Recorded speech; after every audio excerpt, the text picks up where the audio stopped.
name's Chopra, like Deepak Chopra, right?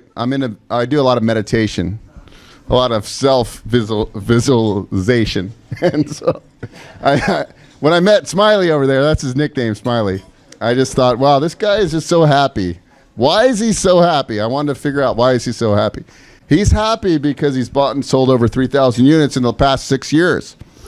And so we want to learn what he's doing. He's buying mostly. He started in Texas. He's not buying on the West Coast, but he's buying his multifamily mostly in Texas. And so I want to learn from people like this that can show us what they're doing and what they're making money. But it's good to get a good understanding of what other people are doing.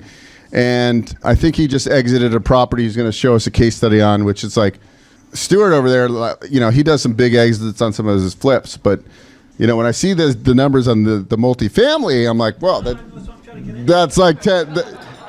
If you listen to Grant Cardone, that's like 10xing, This guy did a deal, I'll brag a little bit about this guy. He did a deal last year. Flip made him and his partner split over about $500,000 profit. Yeah. And they do deals, every deal they do is a 6-figure deal. So, which is impressive. Same thing with Mario over there and Terry L does some really big deals. So it's good. Wakar over there, he's a big apartment guy in Sacramento. So it's good to bring guys like that together and see what they're doing, how they're structuring the deals, what's working, what's not working. And so I'm excited to have Vinny present today because my goal for 2018 is to buy a large multifamily property. And, so when I'm at events like this, I know I'm looking for people with money, right? That's what you got to do. You got to network. Like I know Eric's got money. I got Merrill, he's got money. So you got to position yourself. That's why we come to events like this. So do yourself a favor and network with people because that's how you're going to make money. Networking is the key to everything. And from there, obviously you got to find people with talent. I need a GC. I go over here. Well, we'll see. You got to give me a bid first. And then, so that's the process. But that's why it's important when you come to events to kind of get out there. And even if you're not a very social, like I'm a social person, you put a couple of these in me and I'll talk to everybody. But get out of your comfort zone, introduce yourself to people. And anyways, I think I've talked enough, but let's get Vinny up here to give us a little overview of his story. Without further ado, Vinny, smile, Chopra! Thank you. One of you. I mean, you have done so much work, and you all are, doing so successful in everything that you're doing. I would like to just kind of talk about multifamily. Let me just go maybe a little bit about me, and then we'll go right to the question and answer. I know Bo and I were talking about what should I cover.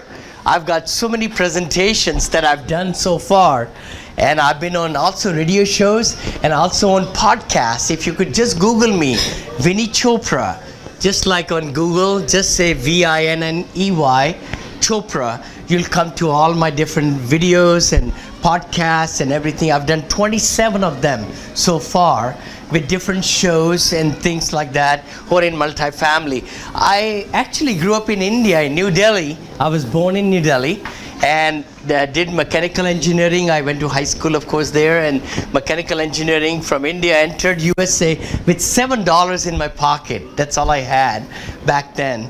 And then I did M.B.A. That's where I got accepted to come to United States, was to do my master's in business administration, which I really wanted to do, from George Washington University. And then after that, as soon as I came, actually I had no money, just $7, but my uncle paid for my tuition for the first semester. And he tells me later on, he didn't know where the next tuition will come from, right? So, but he didn't tell me at that time. I actually hooked up with an educational company out of Tennessee and sold Bibles door to door. Selling door to door, knocking on doors, and here an engineer from India who didn't know anything about selling became a salesperson. That's what I did. And I did it for 3 summers. I just kept on doing it and worked 80 hours a week, 80 hours, all 6 days, 7:30 in the morning until 9:30 at night. And it was fun. It was fun in the sense that it taught me a lot of things about discipline, about positive attitude, about rejection, and it converted me from an engineer to a salesperson, actually, sales consultant. And when I did my MBA, right here with the George Washington University, I changed my whole field. I went to school for 5 years to learn engineering, mechanical engineering, work for Larsen Toubro in Bombay, the #1 company, very high company ranked in India. But then I became a sales consultant. And then I said, okay, what should I do? I have to go back to India after 1 year or get a job, permanent job over here. So that's what I did. I called the president of the sister company and I asked them, would you have a full-time job for me? Otherwise I'll have to be deported. He said, sure, Vinny, we'll have our attorneys work on you and everything and we'll hold you back. So that's what they did back then. And it's about 37 years back. We got married 37 years back. And then I was a failure in this, my first company, which was the sister company to this one. I was a big failure in the bottom of the pile, always.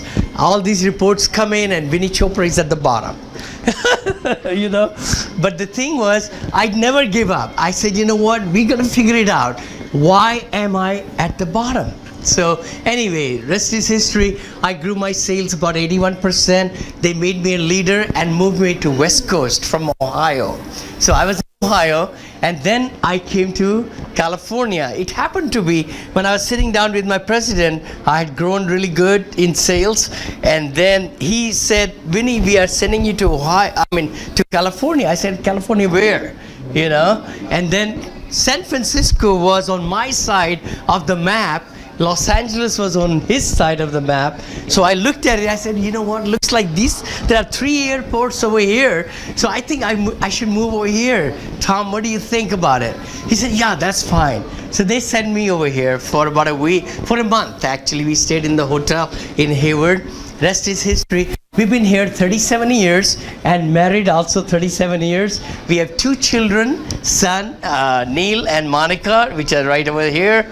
We have 2 wonderful children. Neil went to Berkeley, a IT guy, and then UCLA, our daughter went to UCLA, did M.B.A. also, and changed my whole direction, you know, in the 40 years right there. Okay, so I'm a California broker. So I've been doing fundraising for non-profit and profit organizations for 37 years. 37 years right here in California, raising thousands of dollars, not million, but I raised total of $10 million for different organizations to put back into their system and so forth. But when I retired in 2015, I had really good income. Really great income. My stocks with the same company went from $1 to $67. $67. That's 6,700% growth. My company broke, and when I started with that company, that old company, 37 years back, they split in stocks so many times, and we went from 2 companies to 14 companies within that private enterprise. So we sold 2 of them, made millions of dollars, and so forth. The rest is history. So now, in 2004, I get my broker license because we had a lot of flexibility in my previous company in the sense that, I could run my own business. If I can do my business in 3 days, they didn't care. I had 2 extra days to learn new tricks of different things that I really wanted to do, and real estate was one of them. So we kept on buying single family homes for the last 30 years. We kept on buying more and more and more in Arizona, in California, in all over the place. But then, you know what? The single family, the cash flow, I started looking at it in the real numbers. I said, oh my gosh, we are working so hard and making so little. I never was in flipping business. I know a lot of you make some good money in flipping, which is great. But let's go over here now. So what I did was, in California, when I got the broker license, I never sat through any exam. Oh no, I did sat through one exam to pass it, but I never became an agent or anything. I got, whatever it was, like you can say that you have done so many courses. Then I did some more courses online and I passed it. but I did not know about cash on cash. I didn't know about IRR. I didn't know about LOI. I didn't know nothing 13 years back. Nothing at all. I mean, literally. And I learned it from the very best who were the top people 13 years back in multifamily. That's all I did. I paid $160,000 for my company and myself to learn this business. $160,000. You know, and it's really worth to pay that much money. So I bought many single family. 13 years ago, I changed my direction. Like I said, get focused on multifamily. Started 4 companies so far, and we have done 26 syndications so far to worth over $200 million in multifamily. We went all the way to 3,150 multifamily units. We own right about 2,500 right now. And in the last 24 months, I've done 12 syndications very successfully and bought $132 million worth, all with my own credit. I'm on the loan. Nobody else is on the loan. Thank you. No, that's okay. But out of those 12 syndications, 2.5 years back, and launching a $50 million fund that I'm starting in just about a month, in the middle of January, because I have built my investor base so high from 1, 2, 4, 5. I never had a website. It was all word of mouth. I just started building a website in 2016. So most of my investors are all word of mouth, where they told other people at the clubs or at the parties and things like that. Then they get back to me, they say, Vinny, hey, you're giving them so much money every quarter.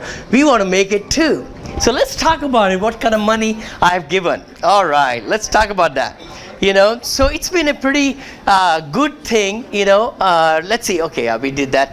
So through the SEC ruling, the biggest thing I found was that you got to have the very best teachers or the coaches who will teach you. I paid $500 an hour to learn the tricks of the trade from the coaches, $500 an hour. Because I knew if I could learn that, I could really implement that in my business and not really lose money. I've never lost money in the last 13 years. Never in any deal at all. Never ever. And then also I've closed on all 26 deals that I put on LOI on. So actually my whole system is such that I parallel everything, where the due diligence, even before the due diligence, I know I'm going to close on the deal, because the lender has already, approved my loan. See, that's the best part. Even before the LOI, even before the letter of intent, I have it already approved. So those are certain things, which I learned. Anyway, so the PPM operating agreement, subscription, the track record has been pretty good, I think. Investors have been making about 18% to 43% per year. This is per year. So if the properties, I'm holding it for 5 years, they have made that 43% every single year. They love me, because they say, oh my gosh, Vinny, what in the heck are you doing? And the best part I decided was that we not only buy multifamily, we also manage them. So that's why I have 4 companies.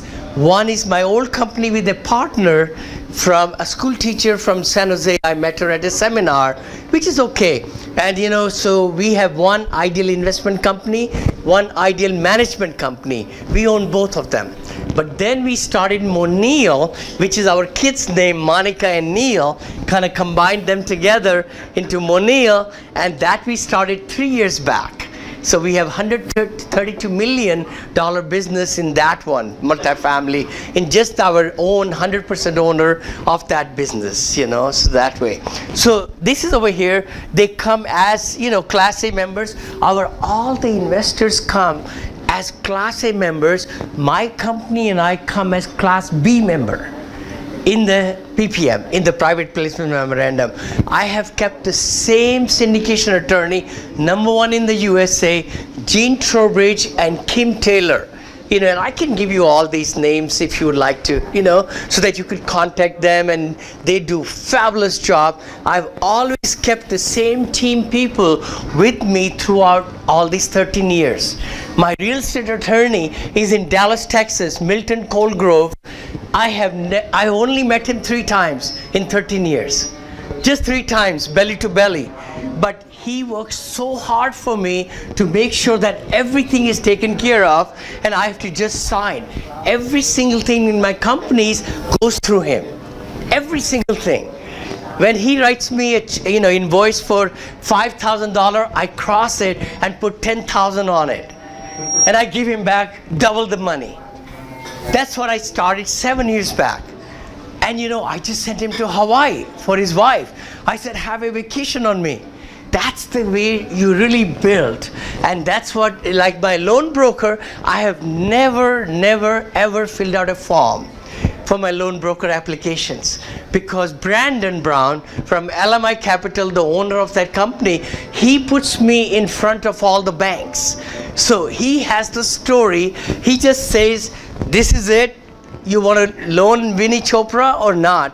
Out of 10 banks, 8 want to loan me right there locally. Or Fannie Mae lender, they say, Vinny, you don't need any broker or anybody in between. You just come and sign the papers. We'll do all the paperwork for you. The desk lenders, the Freddie Macs and all, all like that. But let's go over here. The track record, let's just say we come in the class A, and we talked about that.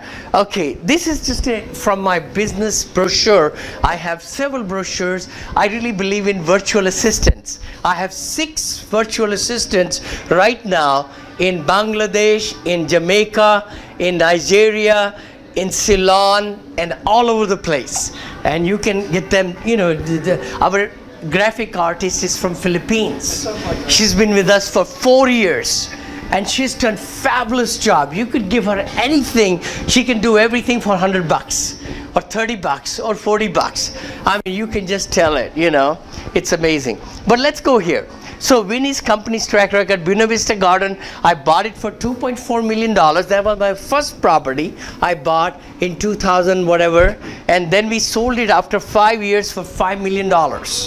We gave 43.3% per year in Villa di Medicine. We bought it in $2 million, sold it for $4.2 million. Right there. Our investors made 57.3% per year. And then we sold Mariposa, $5.5 million in San Antonio. These are all in Texas, by the way. So that was the other thing. I learned that emerging market is the way to do. Emerging market is where jobs are coming in. Jobs are coming in more and more. People are coming into that area, and that's where we've been buying. When we bought our first property, we looked at all the statistics, and we found the jobless rate or unemployment rate was the lowest in Odessa, Texas. Can you believe it? From here in Danville, we live over here in Danville, I flew all the way to Odessa, Texas, Odessa and Midland. And we bought our first property over there, right there. We bought 7 over there then. We said, oh my gosh, the market is so good.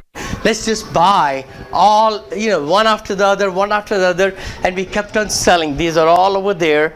And this is San Antonio. We moved to Austin area, into San Antonio, San Marcos, Seguin, Houston, all those areas over there. And now I'm in Atlanta. So I bought 2 properties just recently, $23 million worth. I just talked to a guy who paid $43 million for a property, 458 units or something. I bought very similar to his tertiary market for $37.5 thousand per unit, 267 unit. He couldn't believe it. He says, Vinny, what in the heck you're telling me? You bought for 37.5. I paid 100,000 per door over there. So it's all in building with the relationship with the brokers. If you get the deals before they come on the market, That's where it is. The network of brokers really help you, get those. I'm a broker, but I made a decision 10 years back, 13 years back, that I will never take split commission. Never ever I will ask them to split the commission with me. So I give my commission to the listing broker always. And I have never purchased a single property from a buyer broker, by the way. Never, ever. So I only go to the source and talk to this listing broker, and that's what I teach in my courses also, by the way. All my tricks that I've been doing for the last 10, 12 years, I put together a Multifamily Syndication Academy.com, because my passion in life right now, I just turned 65. So my passion for the next 20 years is to teach a lot of people to do what I've been doing and what I've been able to do. And that's why I'm building a youth academy and a multifamily syndication academy, online courses where people can learn and so forth like that. And they can get all my templates, all the different things that I've put together in the last 15 years. They can get everything. They don't have to worry about. So anyway, let's go over here. Let's go over this one. This is in contract right now. I bought it 3 years back, Sienna Villas in Freeport, Texas. I was driving to where I was driving. My broker said, Vinny, this is a deal over here, 3.3 million, just offered 3 million, 140 units, but 16 units are burnt. Right, the first building got burned and the seller wants to sell it. I said, go for it. Let's go for 3 million. He said 3 million in about 20 minutes. The sellers replied, they want 3.5. I said, go for it. I just sold it for $8.6 million. In 3 years. In 3 years. Thank you. Thank you. We are going there. And then, how long did you hold that? Just 3 years. Tom, just 3 years. So look at the profits. How much did you invest to repair? To repair 1.3 million. Okay. 1.3 million. Yes, 1.3 million, and then 3.550 plus 1.3, that's about 4.8, and then you're able to sell for 8.6 million. That's right. And I pay only 2% commission, by the way, for selling. 2% commission. The thing is, everything is negotiable. And if you give a great broker who you're buying from and selling with, they're able to come down to whatever percentage you want them to. Even the best thing I like in my business is that I'm the CEO of the managing company as well as the acquisition company. So every dollar I save in my management company, that goes back to my investors and me at the same time, because we have a 65 split or 35 split. But let's just go, because I want to answer your questions. That's the main thing. Let's go over here. So whopping, this is wrong, by the way. My secretary did it wrong, because it's not really deducting this and this. She should have added these two together and then did it. Sorry about that, But let's go here. Total returns about 51% or so. And this is my near NASA. I bought this property $9.3 million about 2.5 years back. 9.3 million. It had a renovation already done of 3.5 million. So I said, oh my gosh. So it's almost like I gained 2.5 years of renovating it. And also, if I take this out of this, I only paying like 6 million or whatever, right? I have a contract for 12.750 on this one in 2.5 years. 12.750 right there. It's right there. It's just before Harvey hit. So now I just did the whole thing. We had to cut some of the 27 units, where the water went in, and the leasing office, and now we are doing it back and putting the boards and everything and get it all ready and ready to sell. Anyway. So these are my portfolios right there. We bought 12 of these properties in the last 2 years, 2.5 years, right over here. So I think we just, I think more I want to talk to you about what's on your mind. That's the key thing about the whole thing. So this is, again, I hope most of you over here, I'm really glad many of you are really looking into multifamily, you're already in multifamily, and you want to take a bigger step in multifamily. So I don't really have to go over everything. With the higher cash flows, a more consistent, bigger control of our value, economies of scale, all those things like, Bill was talking about, scalability much easier in multifamily. The build back system where you are able to get reimbursed for the utilities is also very big over there. I grew up in India. I love the word villas. I always loved the word villas. So our name brand, our trademark is villas. I change every property's name into a different name with the villas in the front or in the back. In Georgia now, we are doing it in the front because my accounting department, I have 5 full-time people right here in Fairfield, where our accounting office is. I live in Danville. I want the Fairfield to be very close to me because that's where the money is, all the money.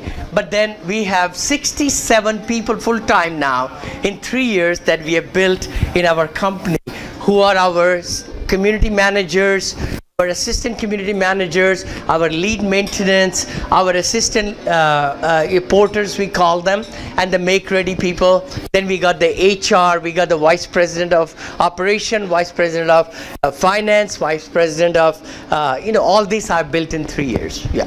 So you can all do the same. You can do the same. Thank you. Thank you. Thank you. Thank you. So the forced appreciation element is really big because that's what we really look for. We look for rents like the one I bought in Atlanta just recently. I was in Hawaii last year and we had just bought 2 in Texas. I told my wife, I said, we're going to cool off. We're not going to buy any more at all. Let's just cool off for a few months. And here I get a text from my broker in Atlanta. Vinny, are you interested? 267 units. I text him back. I said, how much minimum, per door? He said about 40,000. I said, okay. I didn't tell my wife until March of this year, but when we were ready to close on it, I went there to get 267 units at 40,000 a door. I negotiated down to 37.5. I got $450,000 at closing for repair credit from the same seller. And then also the broker said, Vinny, guess what? We had this operating memorandum ready. We are sending it out. Would you like to take a look at this big, really beautiful complex? I said, okay, take me there. So in 1 hour, I bought that one. That was 12,100,000 or something, but that was 191 units, B class, all brick, townhouses, and nobody lives upstairs. That's the best part. So that's another one. And the Samsung plant is coming right next to the property. 550,000 square feet right there. And also the Atlanta Metro Center for the movie theaters is coming right nearby also. It's right there. And Atlanta is so huge right now. Actually, I even have a PowerPoint. If anybody is interested, I will send it to you, which I did it on Atlanta, and I'm very bullish on it. I'll be buying 5 properties over there in Atlanta. I'm just launching a fund of $50 million equity fund coming up in about 3 weeks or so, because my investors have grown to about 130 and they don't like it if they cannot get into the deal. So they get really upset. They said, Vinny, you just close out in 6 hours. In 8 hours, you raise all the money. So now I'm giving them opportunity to go into a fund of $50 million, and then we'll keep on buying properties, in that one. Forced appreciation, more income, more things, great tax breaks. Oh my gosh, that is the number one thing. We are doing accelerated depreciation on all our apartments. So what that means is, instead of taking the whole price of $23 million that in Atlanta, which minus 20% for the land, rest of the $20 million will be not depreciated over 27.5 years, but a large portion, the cabinets, the flooring, the circuit breakers, the wiring, all these different things that the CPA and the code of taxation code allows you to do it, we are able to get millions of dollars in deductions. So even though my investors will get money, But in your K1 that we send out in February, they will be getting negative amount. So they never have to pay any taxes on the income that they already got. That is huge. That is huge. So this is one right there. You can, depreciate all the sort of things and all that stuff. Investing in multifamily housing, to change your lives, and then hopefully you see why I'm so bullish on multifamily. So that's it. That's the last one. And I would love to answer lots of questions. That's where, I think that'll be the best thing to do. Yeah. I hope you liked it. It was a short. That's beautiful. Thank you so much. I think what we should do is we'll finish eating. We got food coming out. Let's and do then that. we're going to do a Q&A in about 10 minutes. Okay. We'll do a Q&A. That'll be great. We'll let Vinny get some food. Stop smiling. I finally found somebody that smiles more than me. Anyways, we'll get back at it in about 10 minutes. Vinny, you are awesome. We're ready.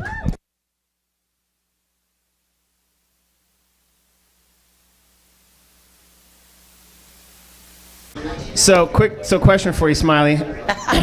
It's great hearing success stories, right? But no one who's succeeded as much has, hadn't had failures. You gotta. Yeah. So we'll go Gary Keller on it. What is the one thing that you have failed forward on and have learned the most from? I love it. Love it. Love it. Actually, the biggest thing is the due diligence time.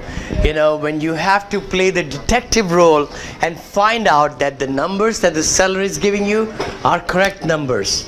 Watching the finances part of it with the leases. Oh, okay, sir. How about now? Is it? Oh, there you go. somehow it fell down. 1, 2, 3. Alrighty, how about now? You got it. Okay. So due diligence. Actually, I just did a podcast with How to Lose Money with Paul Moore. Paul Moore has a very good book, by the way. If you would like to, I don't promote his, but go ahead and buy that. It's a perfect investment, I think it's called, on Amazon. And Paul Moore and Josh, they are very good friends now. And actually, Josh came to my holiday party last week. Not last week, I was in Hawaii, but week before, I was in Texas. So that's where we had the holiday party with 89 people over there. But the thing is, due diligence is huge. The property I showed you, let's just talk about that one. The one which was the beautiful garden property, and it is a creek inside. I have a LOI before Harvey, 12,750,000, and I bought it for 9.3 million. The day I bought it, the day I stepped on it, the seller was not there, but the property management company said, Mr. Vinny, you'll be so happy. We got 99.7% occupancy, and we have one work order. I said, all right, hey, that's great.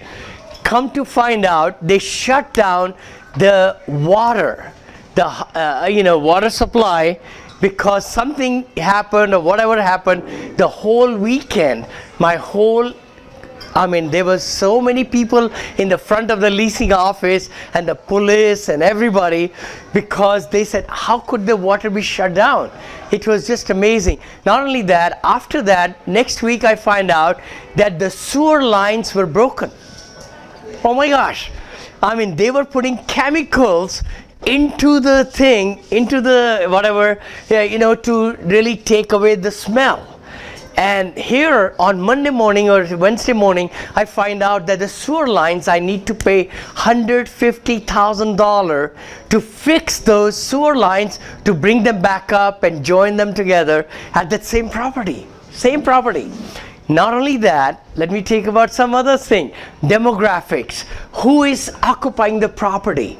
We found so many illegal people were occupying the properties, and they were having not just 2 people on the lease, but 6 people living inside.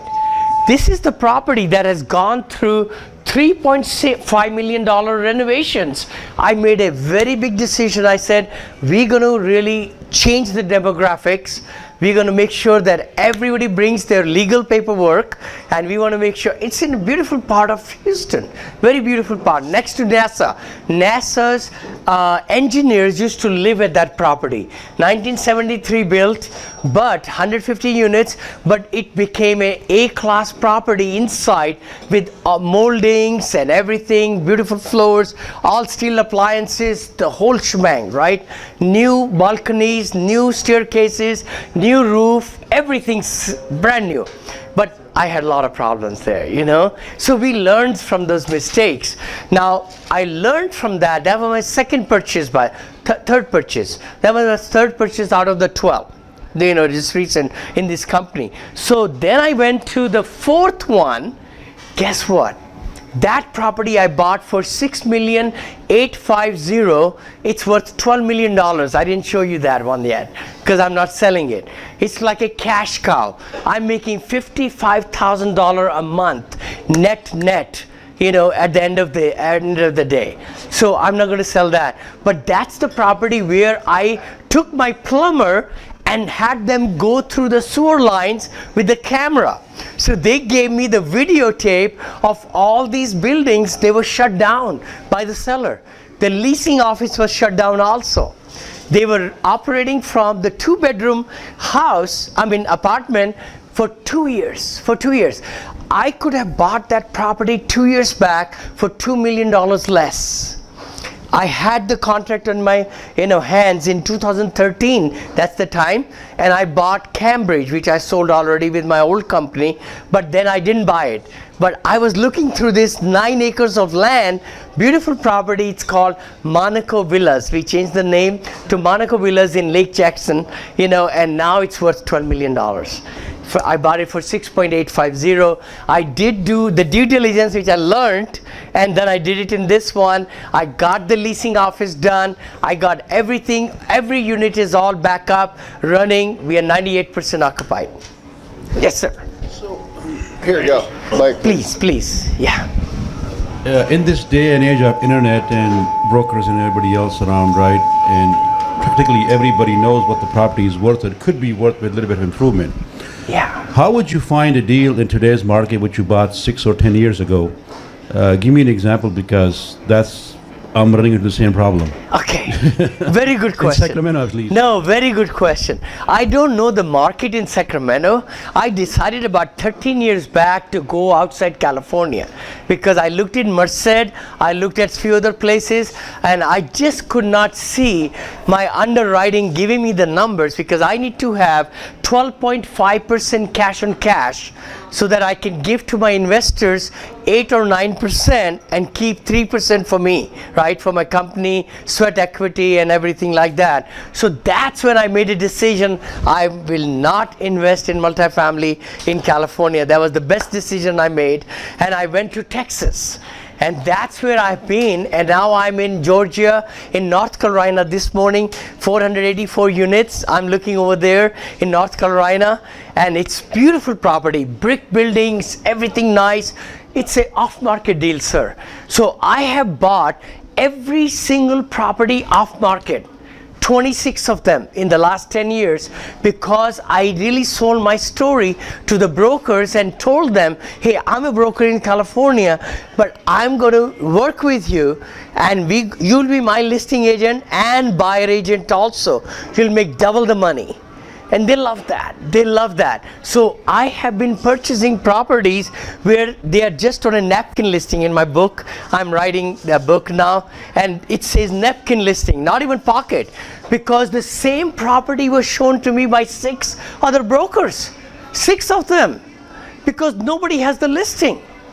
So that is the way to do it, not through LoopNet, not through outside. When everybody knows about it, you want to go into. Let me tell you about Houston. I generated my own business in Houston. I bought 10 of them there. When I went there, I went to ARA, I went to Marcus Millichap, Houston Income Properties, all these big boys, right? I said to them, tell me if you have a property, multifamily in this town, and in this town, and in this town, in this county, because that's where I want to buy. I don't want to buy in Houston. They went in their database, nothing came out. Nothing came out. I said, you know what, can I share with you something? I'm an engineer and a broker. I said, if I will humbly ask you, go ahead and look at your database when you sold to some sellers 6 years back some multifamily, and start calling those sellers, those owners, that you have a buyer in Vinny Chopra. He's planning to buy 8 or 10 properties here. Would you like to sell? That's what happened. We had no property out there. As soon as they got it on the napkin, they sent me the P&L and they sent me the rent roll. That's all I needed. Then I did my own work. Yes, sir. So when you look at a property historically, and of course you look at the price sold at over the last 20 years, for example, right? Okay. So if you look at the price over the last 20 years, and let's say the property was never, through all the recession, the good times or the bad times, it never sold on a certain dollar amount, let's say $35,000 a door, right? Sure. And if you are buying it today at $55,000 a door, what is the guarantee in the next recession is going to go back to the $20,000 a door, because it never sold at $75,000 a door? Very good point. Very, very good point. I would say, I think you can all hear me, right? So essentially the thing is, I have a very extensive underwriting that I got for $30,000, by the way. One piece of this little Excel worksheet that I paid my mentor. And now I have added more things to it and more criterias and more different things, which I have my own now. But the key thing is, you have to go after jobs. The reason I have not bought in Sacramento, I'm just saying, in my mind, I think there are not increase of jobs there. There is just the ones from working for the government. There are mostly jobs like that, and retail and so forth. Sacramento is the nation's highest rent increase metro. Yeah, it is now. Yeah. Exactly. And I have 4 of my students who live there, and they are underwriting and they are doing some jobs, properties there. But to answer your question, the biggest thing is you got to see where you feel comfortable, and if the numbers work for you, buy it. If the numbers don't work, I never marry to any property. I only marry to the numbers. If the numbers don't work, I went through, like in Atlanta, 102 deals. I flew there only one time last year in August when I made a decision. We've been going to Atlanta for 30 years, but I said, do I really want to get to Atlanta? And then I did so much studies and read through all the articles. I have a whole Dropbox full of them. When I heard that Atlanta is going to have billions of dollars spent in the next 25 years, that caught my attention. Then I looked at more further, and that's when I started. I took a trip. I told my wife, I said, I'm going there. Next day I flew there, met with 4 days I spent and talking to all the big boys. I call them big boys, ARAs, Marcus Millichap, Sperry's, Cushman's, all of them. And the Browns were the boutique company. They liked me so much. They sent me that deal in December. After doing 45 underwritings out of 102, I struck out every single one. I was on best and final on 4, but there were 20 people getting the same apartment. But I never give up. So I said, okay, I'm going to keep at it, texting and calling every 10 days. My brokers get a call from Vinny Chopra every 10 days, and then they say, hey, this guy is kind of, I said, I'm coming from Texas. I have nothing in Georgia, but I'm going to buy 10 over here. I just bought 10 in 2 years over there. So, you tell the story, right? And there now, I got so many, those 2 deals I bought, and now I have 3 that I'm looking at right now, which are not open in the market at all. See, that's the way to do it. Yeah. Great. Okay, I think a lot of people in here maybe. Please. I'm going to look at Eric right now. Eric's got some money, and he's looking to buy his first multifamily place. He doesn't want to. Maybe he will invest with you, but let's say he wants to invest on his own, and he's looking at all different markets. He's got a couple $100,000 plus to invest, and the thing is what mindset should he have? Where should he be looking? Obviously, maybe out of state might be a good option. maybe locally. There's deals everywhere. Depends on the deal. I do hard money lending, like I said, and I just made a loan to a guy that bought 17 units in San Leandro, and it looks like a hell of a deal. So the question is what do you tell a guy like that? And where does what should his mindset be? His goal is to replace his day job as a mortgage loan broker, banker, and to create lifetime cash flow. Rod. All right. Okay. All right. Good point. Well, yeah, please go. Hi, Eric. Okay, good. That was your question? He's my avatar. Was it really your question? Okay, good. Let's see now. So you said you have about 200,000 to invest, something like that. More. Yeah. He's very wealthy. Okay, very wealthy. Very wealthy. Now we are talking. Financially hung. See, the thing is, I would say it's best to be on the GP side. On the the general partner side, which I am on this side. So most of my deals have been where it's through SEC ruling 506B. I don't know if you all understand that. 506B, where you can get up to 35 accredited, sophisticated investors, and the rest have to be accredited. My new fund, $50 million fund, is going to be totally accredited. It's a 506C. Because I have so many clients now and so many other people who want to invest with me, and I can advertise, with the new law and everything like that. I would say that, with your net worth, with your thing, you should really go into any of place. I don't know what units you can afford. Go for 70 plus.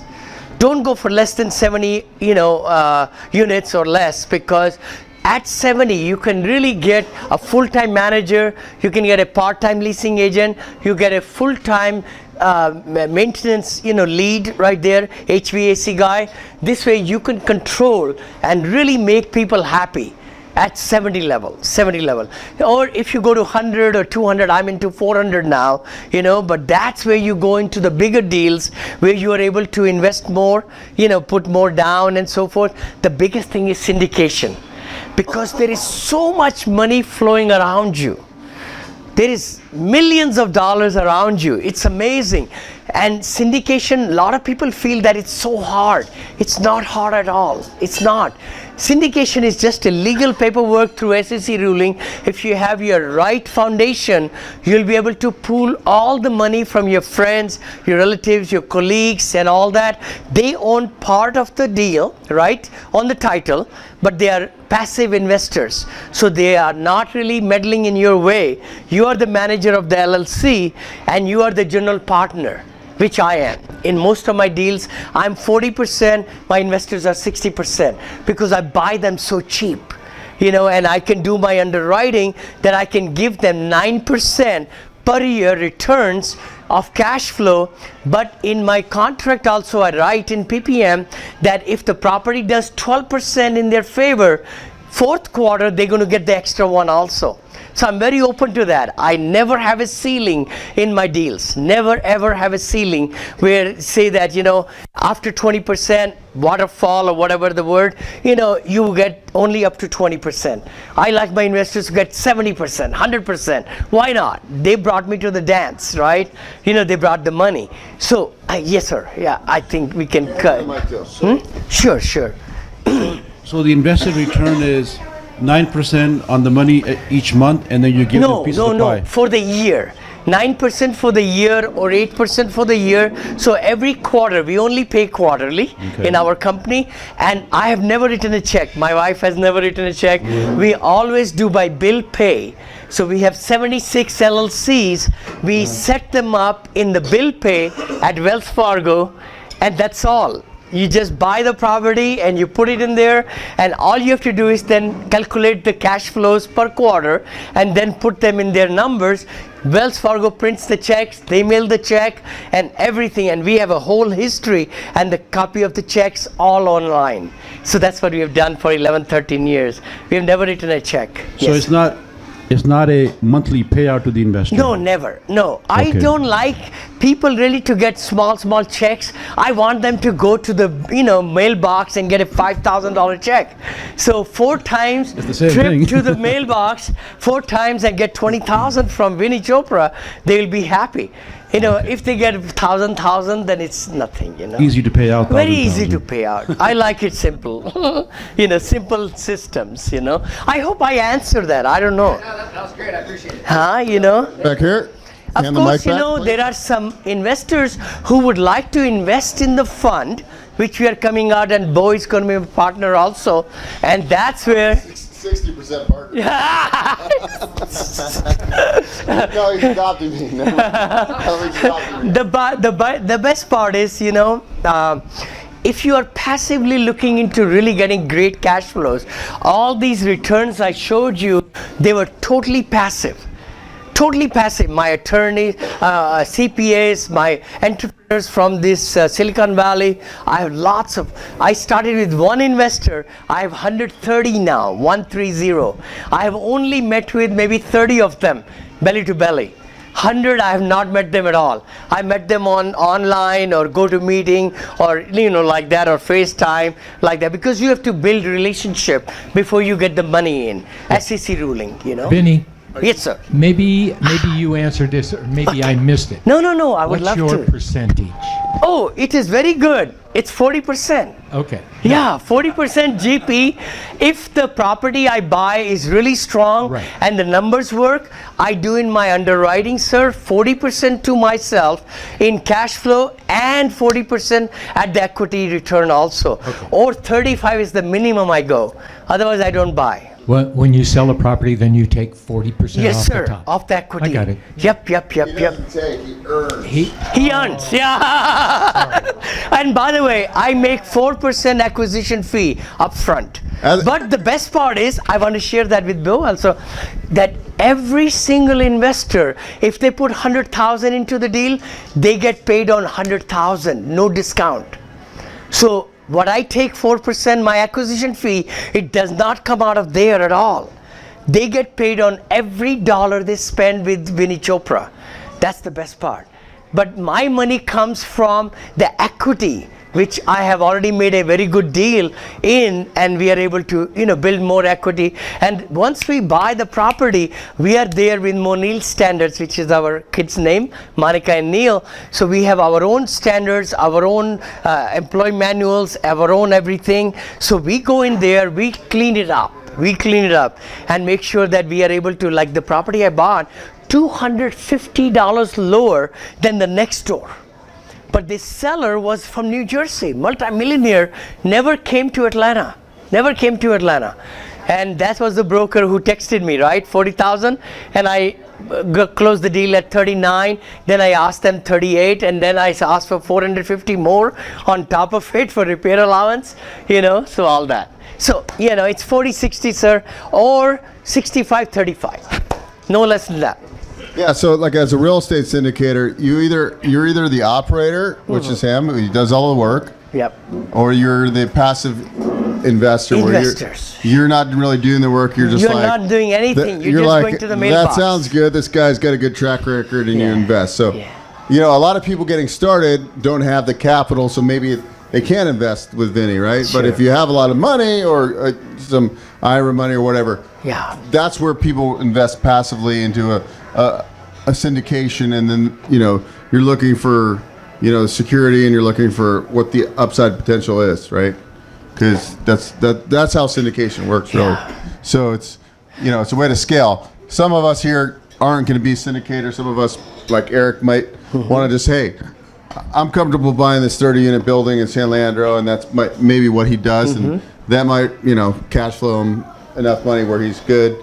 And then he trades up, gets more properties and things like that. That's kind of how it works. Sure. But, syndication is a very popular model. And if you want to go big or go home, and that's what you chose to do. It is a It's expensive. I mean, not expensive, it's complex, I would say, because you have to spin 5 plates. I teach that in my courses, 5 plates are investor plate. You have to have lots of investors who will come to the dance, right? When you're ready to close. If you don't have money at closing, you have nothing, right? So that's the big thing. The other one is the brokers, the network of the brokers right there. Then you have the syndication attorney and your real estate attorney. That's the third plate. The fourth plate is with financing. You got to make sure what you can qualify for, how big you can qualify, how many units, and have a loan broker in your pocket so that they know your story, they have your financials, they have everything. Because everything happens in 90 days, 75 to 90 days. And I've done it in 26 times, 26 syndications where I locked in the property, I send the email to my investors, but I keep on warming them up through my newsletters, through my calls, through sending, all these things so that they know that Vinny's in Atlanta. So once the deal comes out, in 6 hours, I was able to raise $6 million, for Atlanta. And it took me 2 days to get $8 million. It locked in and everything, And out of that 8 million, 1.3 million was for rehab budget also. So I raise all the money up front. I don't like to, leave anything to chance. I just like to make sure that we have the money to get it going first day, And all my investors get money from the very first quarter. I pay 2% interest rate from the time they send the money into the LLC's account. They wire the money from that day up to the day of closing. I decided on that. Actually, even my mentor, he said, Vinny, how did you come out with all these ideas?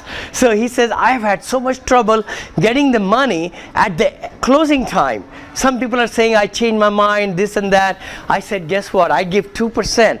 In bank, they get 0.15%. Vinny gives 2% per annum. And they drop the money like crazy. They just fill out the paperwork and wire the money. And it's first come, first serve. So they can only lock in their position in the sale, in the property, when the money is in the bank. So that's how I do it. Got a question over here? Yes, Yeah, please. Vinny, Yes, sir. my name is Sam. Hi, Sam. Hi. Quick question is, would you be willing to share your template with the investor? Oh, sure. I would love to. And the rent all you have to roll, pay is only $497. Got it. I'm just I know. kidding. I'm just No kidding. problem. Yeah. I provide all my templates. It's just the minimum, because I've spent so much money in recording myself and the whole online presence and all that. So that's why. That's Got what- it. No, $497. Yeah, $697. How about Yes, the Sam. rent roll also? Will you be willing to share it with Oh us? yeah. Everything I do is very open. It's all in the internet, everything. And I have lectured, step by step. But a lot of you are very advanced. So now I have coaching and mentoring lectures also. I also provide the whole video to use my underwriting and everything like that. Sure, Sam. And also, if you guys have been who's been in an REI bar camp that we've hosted here? Okay. Oh. He's going to be one of our featured, and we're going to do a whole segment on multifamily. And then also, we're going to do like a 2 or 3 day Vinny. We are thinking We're about that, thinking, yeah. yeah, And we're we're going to thinking. record it then. Yeah. And I don't want to do like a 200 member, 500 member. I'm a small guy, so I just will do very small and do it and do the recording and everything, He's a very small guy. Okay. Anyway, hold on. Stuart's got a question. Okay, sure. It's kind of a follow-on question to what was your name again? Eric, Eric. yeah. So you answered his question by saying sort of get a syndication together. Did you do a syndication from the very first deal? How many deals did you do before you started a syndication? Because you got to have a little bit of credibility before you start Excellent. raising $5-6 million. Excellent point. Yes, sir. Let me kind of go back to about when I started in the business. It took us 9.5 months to buy our first property of 14 units. 14 units. That was my. Is that your own money? Our own money, exactly. We didn't do syndication at all. Actually, one property in Dallas, we had it, then the market crashed in 2008. I remember that one too. And my 1.5 million went to 750 over few hours. And I couldn't close on that. I mean, we never really put the LOI. The contract was on our thing. And actually, it was such a great deal. The bank who had foreclosed it was going to give us the loan. Can you believe that? You know, and it all happened. But then 14 unit was our first one. We bought ourselves 109 units. I closed 14 on Monday in September, and then I bought 109 units on Friday. But we were working on both of them simultaneously for about 90 days. But we didn't have any credit. When people will ask us, they say, Vinny, where are you going to live? Say, in Danville, California. We are not moving anywhere. He says, oh, well, this property is in Odessa, Texas. And then nobody will give us loan. So we did the seller financing. Seller financing was the first one. And the sellers also, they said, how much experience you have? Zero, zilch. They said, okay. We said, okay, would you take 20% down? No. 30% down? No. 40% down. So that 109 units with 104 or 101 storage units in the same place, 2.4 million we bought, and we sold it for 5 million. That was that deal, Buena Vista Garden. And that's the one, seller financed it. And once we got some clout, that's when we started, you know. So it takes a little bit time to get the... Before your first syndication? Yeah. Oh, the first syndication only one, 14 units. That's it. Yeah, that's it. After that, it's all syndications. But also, the thing you got to know about Vinny is he's also, his background is an engineer. So, like all the engineers I know, when they get into real estate and they focus on it, they're super good at it because he's a systems-oriented guy. I am. Unlike me, where I'm like just a good-looking guy and, you know, I'm a good sales guy. You know, I don't have HGTV master, right? I don't here. have the same skills Vinny does. So, you know, so certain things, like when he goes in to set up, he sets up his own property management company, where most syndicators, they're outsourcing that. This guy sets up his own management company in that area. So there's a difference on the way you think, right? And granted, we've been in the last 8, 9, 10 years, we've been in a very big peak, you know, uptick in the real estate market. So at some time, yes, are we going to hit some kind of stall? Yes. But if your asset's cash flowing, you have your backup plan that thing can just pay for itself and still spit off some profit. So that's what we all have to look at, that, you know, as a flipper, you know, if you're going in on a deal and you're putting a couple $100,000 of your own money in it, and then the deal, you know, the market goes cold, you're effed, right? Yeah. So those are the things, like that's why cash flowing assets seem to be, you know, long term is the best way to go. You know, I really want to talk about that, Bo, what he talked about. Because see, the thing is, millennials, the young people, are liking portability right now. Portability in the sense they don't want to get into a home. They want to live in a nice B class, a B plus apartment with the swimming pool, with the exercise room, with all these amenities. And that's where this world is going to. America is a renter's nation. I write a blog every week now. You can even look at my website, vinnychopra.com, if anybody would like that. I've got a lot of podcasts also where I've been interviewed. So all of those podcasts are there.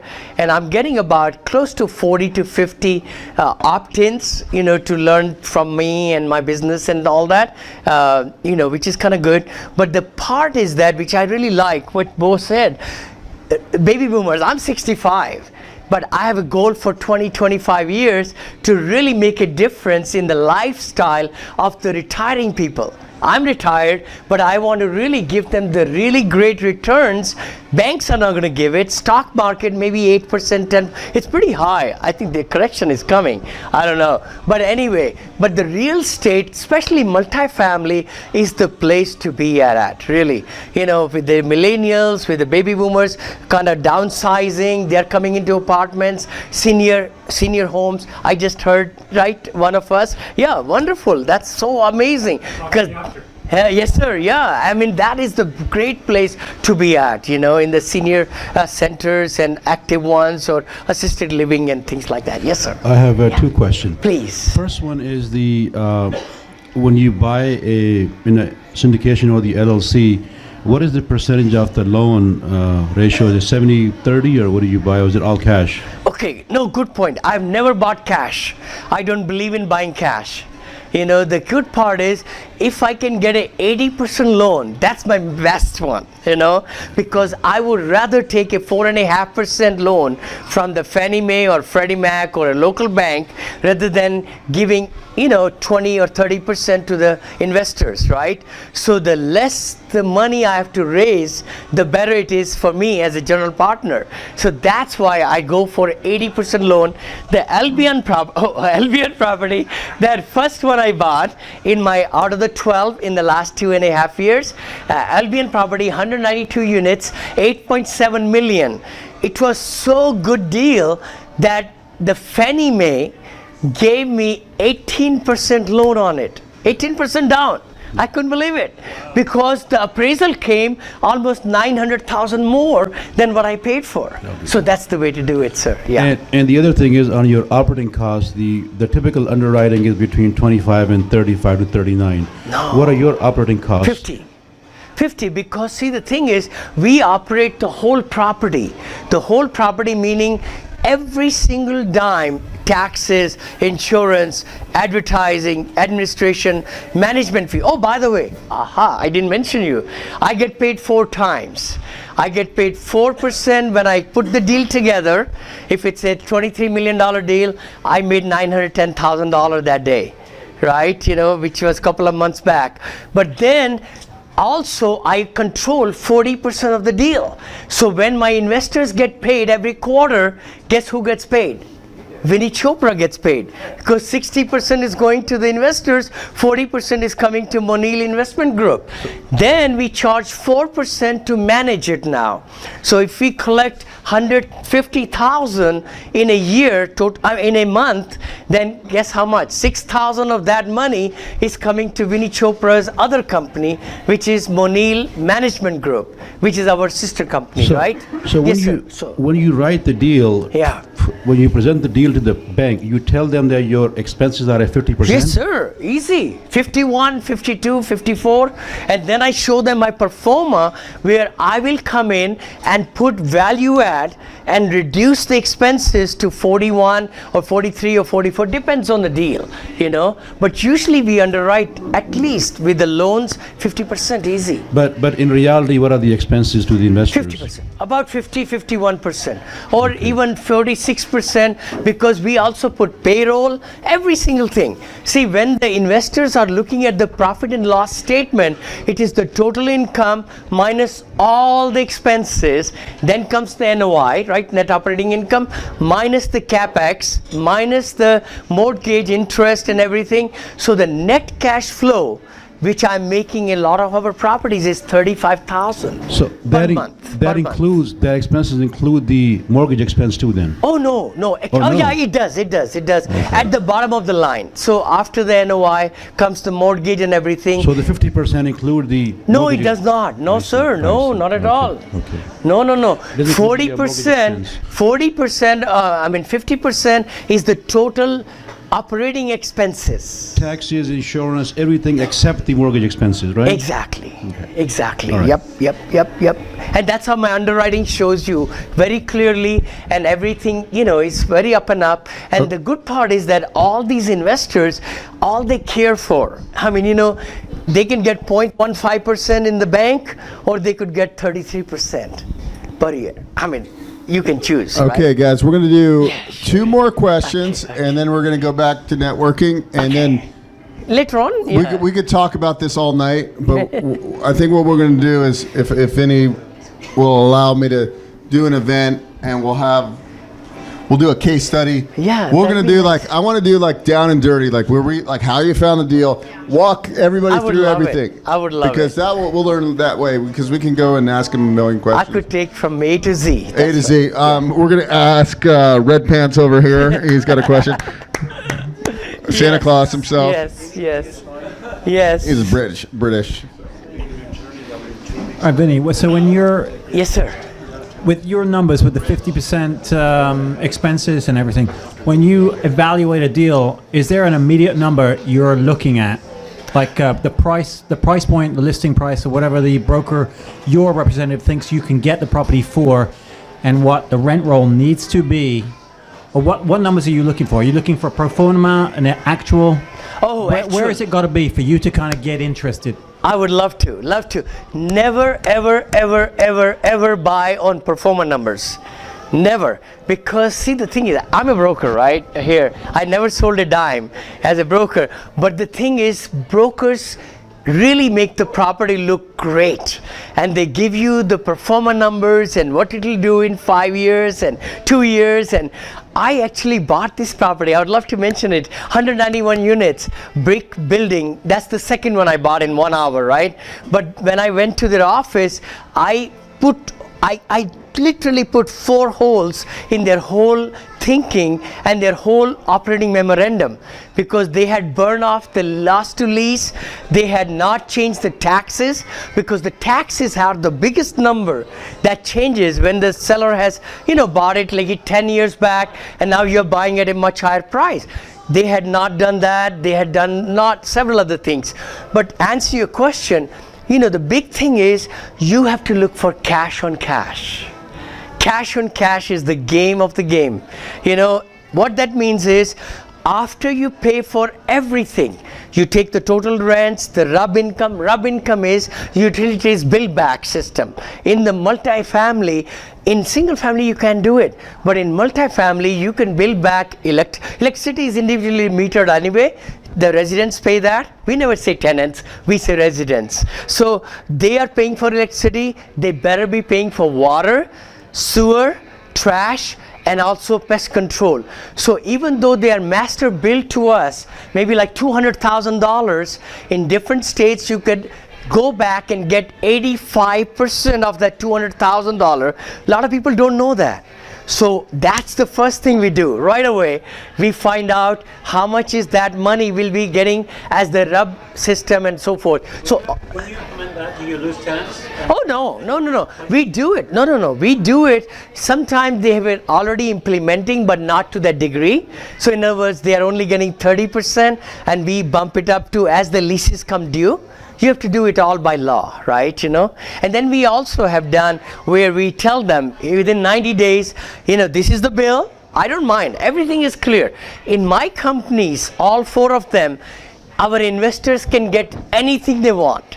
They can get bids, they can get bank statements, they can shop the property, they can send anybody there without telling me. All that is totally open, transparent. And I do, like for the last 13 years, I've been doing quarterly meetings. So I have recordings of every single meeting that I do live, and they are asking me questions, and we send the link to the investors right after that evening or next day. And we have been doing it every quarter on the quarter.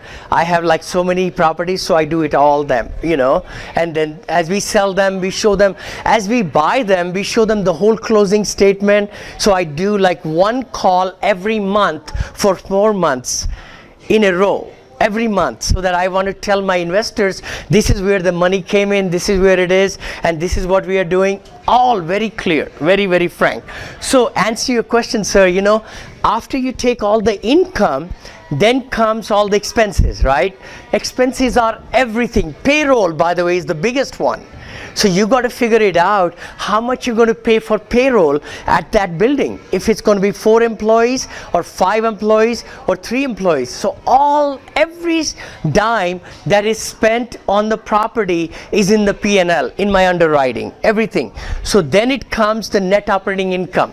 Total income minus expenses equal to net operating income. And then comes the CapEx, which a lot of Fannie Mae, Freddie Mac, and other banks like to put $300 per unit per year, in the CapEx for the capital improvement. And then comes the interest and the principal. Now comes the net income. That's the bottom line number. Every month we have that much money.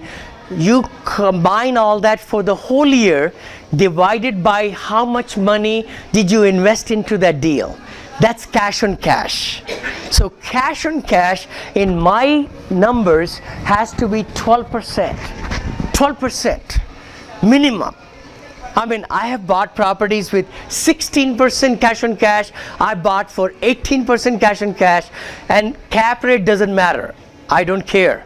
I don't care. But cap rate outside California is about 7.5%, 6.5%, 6%. I bought 10% also before, but market is getting a little tighter and tighter and tighter. You know, that is everywhere. You know, so we have to just look at, you know, the thing is, you cannot be out of the market. If you're out of the market, then you're totally out. You got to be in the market. When nobody's buying, that's when you want to buy. You know, when people want to sell. Anyway, so I hope I answered that, sir. So cash and cash is the game. Cash and cash. All right. Well, we could go on all night, but I have a couple more drinks I want to drink, and I want to network a little bit. Yes, please. Let's all stand up and give Vinny a warm. Oh, no, come on. Dude, this guy's awesome, isn't he? And he's always so freaking happy. Oh my God. Thank you, Vinny. We appreciate it. Oh my gosh. So thank you. we're gonna follow up, and we're gonna do. Please reach out to me. I would love to Yeah. answer. I can do go-to meetings with you where we can both be. I'll record the session and send a link to that for the whole recorded session. All free, nothing to be charged for. Yeah. So, anyways, I'll send out some links to Vinny's. I'll send out some links to Vinny's social media channels and stuff. Thanks for coming out. Next year, you're gonna need a very 2018. Yes. It's Multifamily. We're almost in Yes. 2018. So should it be included in these events in the future? You're gonna need a secret pass, and Terrell's handing them out right now. Thank you so much. Anyways, thanks for coming. Enjoy the event. Much. All right, and thank you to me. Exactly. I bought everybody dinner. Yes. Thank you for the food and everything. Hey.